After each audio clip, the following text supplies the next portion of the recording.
মিসির আলী নরম স্বরে বললেন, আমি ঢাকা বিশ্ববিদ্যালয়ের একজন অধ্যাপক। আমার এক ছাত্রী গিয়ে বাড়িতে। বুড়ো ভদ্রলোক বললেন, আসুন, আমি নীলুর বাবা, আমার নাম জাহিদুল ইসলাম। মিসির আলী সালাম দিলেন। নীলুর বাবা সালাম নিয়ে বসতে বলে বললেন, নীলু এসে পড়বে, ওকে খবর দিন আমি বেশিক্ষণ থাকবো না, আকাশের অবস্থা ভালো না, ঝড় বৃষ্টি হবে। জাহিদ সাহেব তার মেয়েকে খবর দেওয়ার জন্য মোটেও ব্যস্ত হলেন না। খবর দেওয়ার কিছু নেই, নীলু খবর পেয়ে গেছে। 10 মিনিট আগেই সে বলেছে, স্যার আমাদের বাসার দিকে রওনা হয়েছেন, এসে পড়বেন কিছুক্ষণের মধ্যে। নীলুর মুখ উজ্জ্বল এবং হাসি হাসি। এসব জাহিদ সাহেবের ভালো লাগছে না। একজন মাঝবয়সী অধ্যাপকের জন্য এত আগ্রহ নিয়ে তার মেয়ে অপেক্ষা করবে কেন? তিনি একটি সুস্থ স্বাভাবিক মেয়েকে নিজের পাশে চান, যার কোনো অলৌকিক ক্ষমতা নেই, কি হবে না হবে যা সে আগে থেকে বলতে পারবে না। অনিশ্চিত ভবিষ্যৎকে যে গ্রহণ করবে আর 10টি মেয়ের মতো। মিসির আলী বললেন, আমি আপনার এ বাড়িতে আগে একবার এসেছি। আনিস সাহেব বলে এক ভদ্রলোক ছিলেন, তার স্ত্রীকে কিছুদিন চিকিৎসা করেছিলাম। আমি জানি। আনিস সাহেব কি এখনো এ বাড়িতে থাকেন? না। অন্য কোনো ভাড়াটে এসেছে বুঝি? না, বাড়ি ভাড়া দিই না, এখন যথেষ্ট শিক্ষা হয়েছে। এ কথা বলছেন কেন? রানু মেয়েটা এ বাড়িতে না থাকলে আজ আমার মেয়ের এ অবস্থা হতো না। এত জোর দিয়ে কি তা বলা ঠিক? অনিশ্চিত ভবিষ্যতের কথা আমরা কেউ তো জানি না। জাহিদ সাহেব গম্ভীর হয়ে গেলেন। রোগা, কালো এবং কিঞ্চিত কুঁজো হয়ে বসে থাকা এই লোকটিকে তার মোটেও পছন্দ হচ্ছে না। নীলু এই লোকটির মধ্যে কি দেখেছে? জাহিদ সাহেবের ইচ্ছা হচ্ছে উঠে চলে যেতে, কিন্তু বাইরের একটি লোককে একা বসিয়ে রেখে উঠে চলে যাওয়া যায় না। তিনি লক্ষ্য করলেন ভদ্রলোক সিগারেট ধরিয়েছেন, তার সামনেই অ্যাশট্রে, তবু তিনি চারদিকে ছাই ফেলছেন।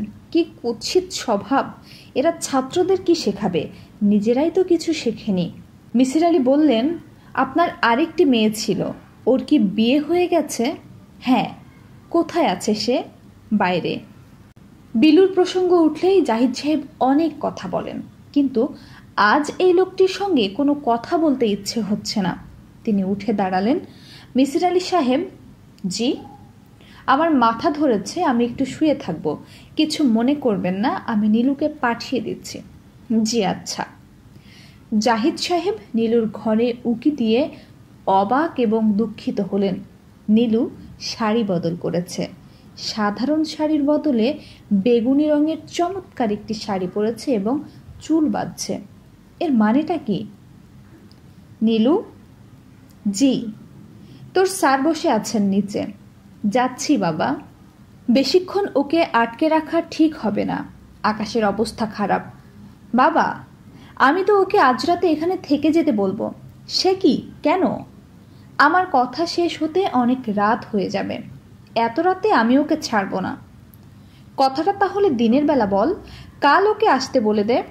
বাবা, ওর সঙ্গে আজই আমার কথা বলা দরকার। একটা রাত উনি এখানে থাকলে তোমার কি কোনো আপত্তি আছে? জাহিদ সাহেব হ্যাঁ না কিছুই বলতে পারলেন না। নীলু বলল, আমাদের গেস্ট রুমটা ঠিকঠাক করে রেখেছি, উনি সেখানেই থাকবেন। তুমি এত গম্ভীর হয়ে আছো কেন বাবা? আপত্তি থাকলে বলো। আমার আপত্তি আছে। হ্যাঁ, আমার আপত্তি আছে। আপত্তিটা কেন? ওই ভদ্রলোকের সঙ্গে তোর এত কিসের খাতির? খাতির কিছু নেই বাবা, উনি আমার টিচার এবং চমৎকার একজন টিচার। আমি অনেক কিছু শিখেছি তার কাছ থেকে। তার প্রতি আমার অন্যরকম একটা শ্রদ্ধা আছে। এজন্যই কি এত শাড়ি গয়না পরে সাজতে শুরু করেছিস?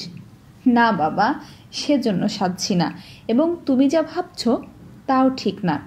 আমি এত সাজগোজ করছি কারণ স্যার রিক্সা করে আসতে আসতে ভাবছিলেন আমাকে দেখবেন বেগুনি রঙের একটি শাড়ি পরা অবস্থায়, কাজেই আমি এইভাবে সেজেছি। রহস্যময় সব কিছুতে স্যারের অবিশ্বাস আছে, আমি সেটা দূর করতে চাই। চলে যেও না বাবা, আমার কথা এখনো শেষ হয়নি। এই স্যার রানু আপার ব্যাপারটা খুব ভালো জানেন। রানু আপার রহস্যের সঙ্গে আমার রহস্যের একটা মিল আছে। সেই মিল নিয়ে স্যারের সঙ্গে আমি কথা বলবো। নীলু দম নেওয়ার জন্য থামল। জাহিদ সাহেব কি বলবেন ভেবে পেলেন না। বাবা বল, স্যার যদি আজ রাতে এবাড়ির গেস্ট রুমে থাকেন তোমার কি খুব বেশি আপত্তি হবে? না, আমি যখন স্যারের সঙ্গে কথা বলবো তখন তুমি ইচ্ছা করলে আমার সঙ্গে থাকতে পারো। না, আমি শুয়ে থাকবো, আমার মাথা ধরেছে। না বাবা, তোমার মাথা ধরেনি, তুমি আমার স্যারকে খুবই অপছন্দ করছো বলে এরকম করছো। বাবা তোমাকে শুধু একটা কথা বলি, মানুষ হিসেবে উনি প্রথম শ্রেণীর। তুমি আমার কথা বিশ্বাস করছো না তাই না? বিশ্বাস করবো না কেন? করছি। না, তুমি করছো না, তাতে অবশ্যই কিছু যায় আসে না। তবে তুমি যদি বিশ্বাস করতে তাহলে আমার ভালো লাগতো। ঠিক আছে বাবা, তুমি যাও, শুয়ে থাকো। রাত 10টার সময় টেবিলে ভাত দেব, তখন তোমাকে ডাকবো। নীলু বসার ঘরে ঢুকলো নিঃশব্দে। মিসির আলি চাঁপা ফুলের হালকা একটা সুবাস পেয়ে চমকে পেছন ফিরলেন। নীলু বলল, কেমন আছেন স্যার? তিনি কোনো জবাব দিতে পারলেন না। তার দারুণ অস্বস্তি ও লজ্জা লাগতে লাগলো, একটা বিব্রতকর অবস্থা। কারণ তিনি রিকশায় আসতে আসতে নীলুকে যেভাবে দেখবেন কল্পনা করেছিলেন সে ঠিক সেভাবেই সেজেছে। কাকতালীয় মিল বলে একে উড়িয়ে দেওয়া যাবে না। দুটি কারণ এরকম হতে পারে। হয়তো নীলু এরকম সেজে বসেছিল, তিনি তার ইএসপির মাধ্যমে তার টের পেয়েছেন। এটা সম্ভব নয়, কারণ মিসির আলি খুব ভালো করেই জানেন তার কোনো ইএসপি ক্ষমতা নেই। দ্বিতীয় কারণটি যদি সত্যি হয় তাহলে বড় অস্বস্তির ব্যাপার হবে। তিনি রিকশায় আসতে আসতে যা ভাবছিলেন নীলু তা টের পেয়েছে এবং সেইভাবে সেজেছে। এরকম হবার সম্ভাবনা অনেক বেশি।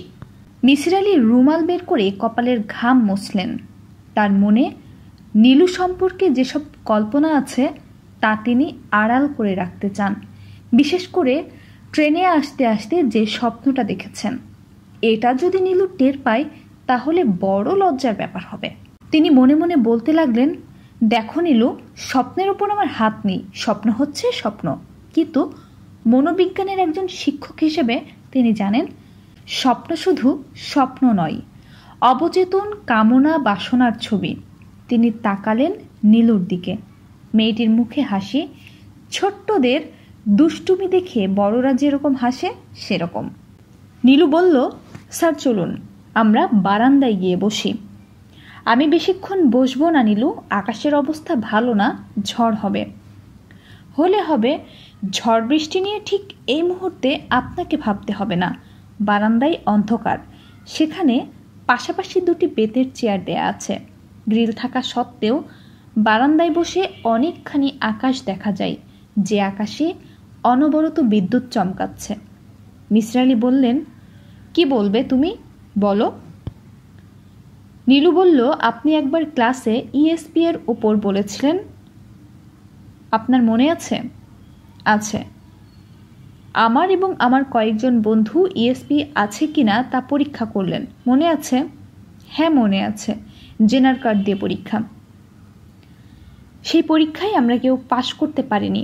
তার মানে আমাদের কারোরই এক্সট্রা সেন্সরি পারসেপশন ক্ষমতা নেই। তা ঠিক। যাদের লজিক খুব তীক্ষ্ণ তাদের এটা থাকে না। নিম্ন শ্রেণীর প্রাণীদের যাদের লজিক খুব দুর্বল তাদের থাকে।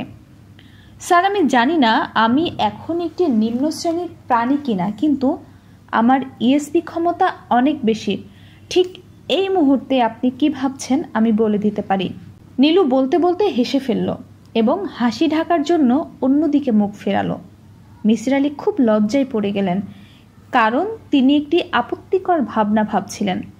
তিনি ভাবছিলেন নীলুর সঙ্গে রিকশা করে যাচ্ছেন প্রচণ্ড বৃষ্টিতে, দুজনেই ভিজে জবজবে, হুড তোলা এবং পর্দা ফেলা। রিকশাওয়ালা বাতাস কাটিয়ে বহু কষ্টে এগুচ্ছে, তিনি নীলুর হাত ধরে আছেন। স্যার বলো, শুধু শুধু আপনি এত লজ্জা পাচ্ছেন কেন? আমরা সবাই তো এরকম কত অদ্ভুত অদ্ভুত চিন্তা করি এবং এটাই তো স্বাভাবিক। তা ঠিক।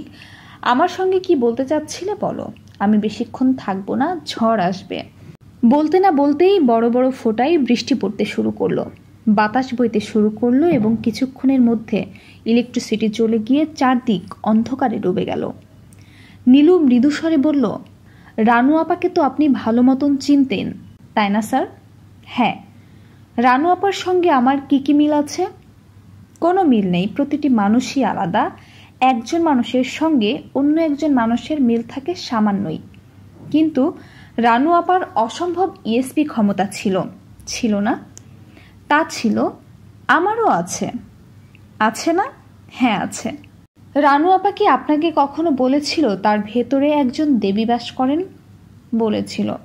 আপনি বিশ্বাস করেননি? না, করিনি। এইসব ছেলে মানুষের জিনিস বিশ্বাস করা আমার পক্ষে সম্ভব নয়, আমার যথেষ্ট বয়স হয়েছে।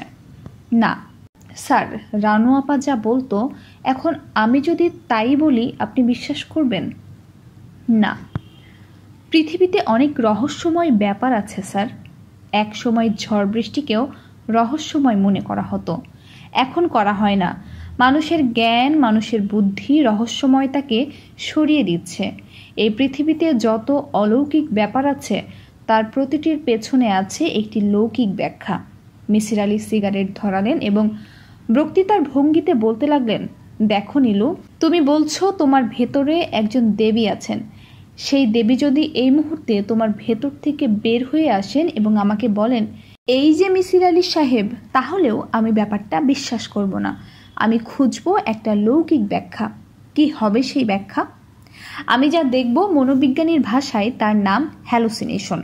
কিছু কিছু ড্রাগস আছে যা খেলে হ্যালুসিনেশন হয়, যেমন এলএসডি। ইংল্যান্ডে আমি এক ছাত্রকে দেখেছিলাম, সে এলএসডি খেত যীশু খ্রিস্টকে দেখার জন্য। এলএসডি খেলেই সে যীশু খ্রিস্টকে দেখতে পেত। তুমি বুঝতেই পারছো, সে যা দেখত তা হ্যালুসিনেশন। নীলু দীর্ঘ সময় চুপ করে বসে রইল। বৃষ্টির বেগ বাড়ছে, এক একটা বাতাসের ঝাপটা এসে গা ভিজিয়ে দিচ্ছে। তবু দুজনের কেউ নড়ল না। চারদিকে গাঢ় অন্ধকার, শুধু মিসির আলির সিগারেটের আলো ওঠানামা করছে। নীলু ক্ষীণ স্বরে বলল, স্যার। বলো। আমি একটি খারাপ লোকের হাতে পড়েছিলাম। একটা ভয়ঙ্কর খারাপ লোক আমাকে ভুলিয়ে ভালিয়ে নির্জন একটা ঘরে নিয়ে গিয়েছিল। সে একটা খুর নিয়ে এসেছিল আমাকে মারতে। তখন সেই দেবী আমাকে রক্ষা করেন। সমস্ত ব্যাপারটা আমার দেখা। দেবীকেও আমি দেখেছি, একটি অপূর্ব নারী মূর্তি। তুমি বলতে চাও তারপর থেকে সেই দেবী তোমার সঙ্গে আছে? হ্যাঁ। তুমি যা দেখেছ তার যে একটা লৌকিক ব্যাখ্যা হতে পারে, তা কি তুমি ভেবেছ? সব কিছুর ব্যাখ্যা নেই স্যার। চেষ্টা করে দেখি এর একটা ব্যাখ্যা দাঁড় করানো যায় কিনা। ঠিক আছে, চেষ্টা করুন। রানু মেয়েটির সঙ্গে তোমার খুব ভাব ছিল। তার কাছ থেকেই দেবীর ব্যাপারটি তুমি শুনেছ। একটা নতুন ধরনের কথা, রোমান্টিক ফ্লেভার আছে দেবীর ব্যাপারটাই। কাজেই জিনিসটা তোমার মনে গেঁথে রইল। তুমি নিজে যখন বিপদে পড়লে, ওই জিনিসটাই উঠে এলো তোমার মনের ভেতর। একটা হ্যালুসিনেশন হলো। তীব্র মানসিক চাপ এবং তীব্র হতাশা থেকেই এই হ্যালুসিনেশনের জন্ম। মনোবিজ্ঞানের ভাষায় একে বলে স্ট্রেস ইনডিউসড হ্যালুসিনেশন। ওই খারাপ লোকটি মারা গেল কিভাবে? তার মৃত্যু হয়েছে স্বাভাবিক কারণে। পা পিছলে উল্টে পড়ে মাথায় আঘাত পেয়েছে বা এই জাতীয় কিছু। এখানে দেবীর কোনো ভূমিকা নেই। লোকটির সুরথাল রিপোর্ট থেকেই তার মৃত্যুর কারণ বের হয়ে আসা উচিত। কি ছিল পোস্টমর্টেম রিপোর্টে? মিসির আলি প্রশ্নের জবাবের জন্য অপেক্ষা করলেন। কোনো জবাব পাওয়া গেল না। নীলু মনে হচ্ছে গভীর চিন্তায় ডুবে গেছে।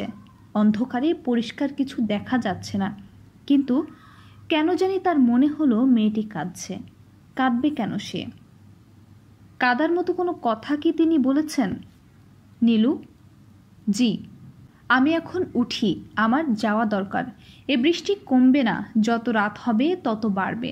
তুমি কি আমাকে আরও কিছু বলবে? নীলু জবাব দিল না। মিসির আলি উঠে দাঁড়ালেন। তোমার বাবাকে খবর দাও, বিদেয় নিয়ে যাই। নীলু কঠিন কণ্ঠে বলল, আপনি যাচ্ছেন কোথায়? তিনি বিস্মিত হয়ে বললেন, বাসায় যাচ্ছি, আর কোথায় যাব? না, আপনার বাসায় যাওয়া হবে না, আজ রাতে আপনি এখানে থাকবেন। কি বলছো তুমি? আপনার জন্য ঘর রেডি করে রেখেছি, সঙ্গে অ্যাটাচড বাথরুম আছে, আপনার কোনো অসুবিধে হবে না। আমি কিছু বুঝতে পারছি না, এখানে কেন থাকবো? এখানে থাকবেন কারণ আজ রাতে লোহার রড নিয়ে একটা ছেলে আপনাকে মারতে যাবে। আমি আপনার সঙ্গে ঠাট্টা করছি না বা বানিয়েও কিছু বলছি না। আমি অনেক কিছুই বুঝতে পারি। ওই ছেলেটির নাম যদি আপনি জানতে চান তাও বলতে পারি। কি জানতে চান? মিসির আলি ক্ষীণ স্বরে বললেন, ওর কি নাম? ওর নাম ফিরোজ। স্যার, আপনি কি আমি যা বলছি তা বিশ্বাস করছেন? বুঝতে পারছি না, আমি একটা দ্বিধার মধ্যে পড়ে গেছি। দ্বিধার মধ্যে পড়েন বা না পড়েন, আমি এখান থেকে আপনাকে যেতে দেব না, কিছুতেই না।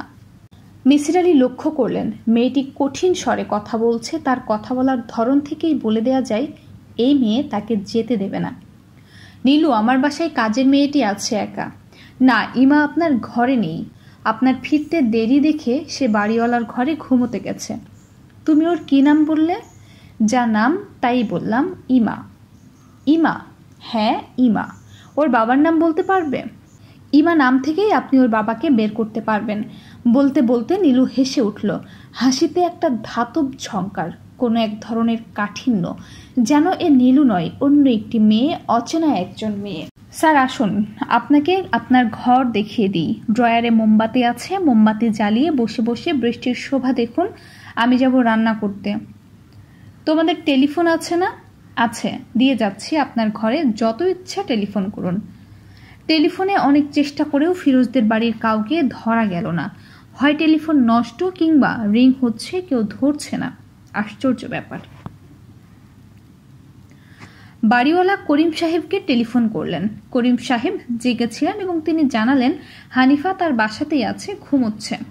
মিসির আলি মোমবাতি জ্বালিয়ে গেস্ট রুমে বসে রইলেন একা একা। এখনো ইলেকট্রিসিটি আসেনি। বাজ পড়ে কোনো ট্রান্সফরমার পুড়ে টুড়ে গেছে হয়তো। কেউ ঠিক করবার চেষ্টা করছে না। এদেশে কেউ কোনো কিছু ঠিক করবার জন্য ব্যস্ত নয়। শহর অন্ধকারে ডুবে আছে, তো কি হয়েছে, থাকুক ডুবে। দুষ্ট লোকেরা অন্ধকারে বেরিয়ে আসবে, আসুক বেরিয়ে। আমরা কেউ কারোর জন্য কোনো মমতা দেখাবো না। মমতা এ যুগের জিনিস নয়। কিন্তু সত্যি কি নয়? মমতা কি কেউ কেউ দেখাচ্ছে না? নীলু যে তাকে আটকে রাখলো, তার পেছনে কি মমতা কাজ করছে না? সে কেন তাকে এই মমতাটা দেখাচ্ছে? কেন কেন? তার ভুরু কুঞ্চিত হলো, কপালের শিরা দপদপ করতে লাগলো, জ্বর আসছে নাকি? তিনি আবার সিগারেট ধরালেন। প্যাকেট শূন্য হয়ে আসছে, রাত কাটবে কি করে? এ বাড়িতে এখনো কোনো কাজের লোক তার চোখে পড়েনি যাকে সিগারেট আনার জন্য অনুরোধ করা যায়। স্যার, আপনার চা। নীলু এসে দাঁড়িয়েছে, মোমবাতির আলোয় কি সুন্দর লাগছে তাকে। মিসির আলি বিব্রত স্বরে বললেন, চা তো চাইনি। রান্না হতে দেরি হবে, চা খেয়ে খিদেটা চেপে রাখার ব্যবস্থা করুন। তিনি চায়ের পেয়ালা হাতে নিলেন এবং নিজের অজান্তেই বলে ফেললেন, তুমি আমার নিরাপত্তার জন্য হঠাৎ এত ব্যস্ত হলে কেন? নীলু মৃদু হেসে বলল, এই প্রশ্নের জবাব এখন দেব না, একদিন নিজেই বুঝতে পারবেন। চায়ে চিনি হয়েছে কিনা তাড়াতাড়ি দেখুন, আমি বেশিক্ষণ থাকতে পারবো না। হয়েছে। নীলু নিঃশব্দে চলে গেল।